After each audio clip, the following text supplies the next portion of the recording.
Comme le PSG, deux autres clubs français ont exprimé leur désaccord avec le projet de la Super League. La Cour de justice de l'Union européenne a rendu jeudi dernier son verdict dans l'affaire qui oppose l'UEFA à l'agence A22 Sport. L'instance a en effet donné raison à cette dernière, ouvrant ainsi la porte à l'organisation de la Super League européenne. Dans la foulée de cette décision, plusieurs clubs dont le PSG ont rejeté publiquement le projet.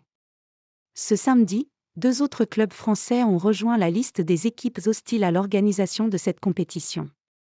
Le PSG clash le Real Madrid au sujet de la Super League. La décision de la Cour de justice de l'Union européenne a provoqué une vague de réactions dans le monde du football. Si la plupart des clubs ont affirmé leur rejet et réitéré leur allégeance à l'UEFA via leurs réseaux sociaux, le PSG, lui, n'est pas allé de main morte.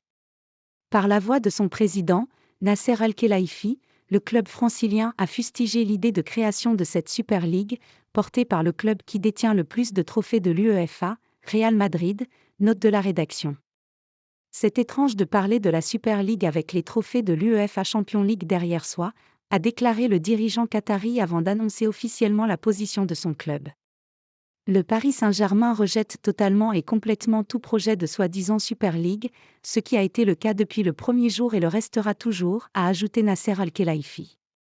L'article continue ci-dessous. Lille et Toulouse disent aussi non à la Super League.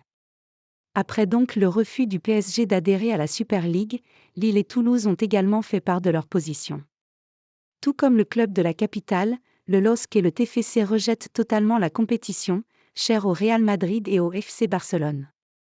Dans un communiqué officiel, Lille réaffirme, par la voix de son président, Olivier Létang, son attachement et son engagement en faveur d'un football populaire et des compétitions ouvertes et équitablement accessibles à tous.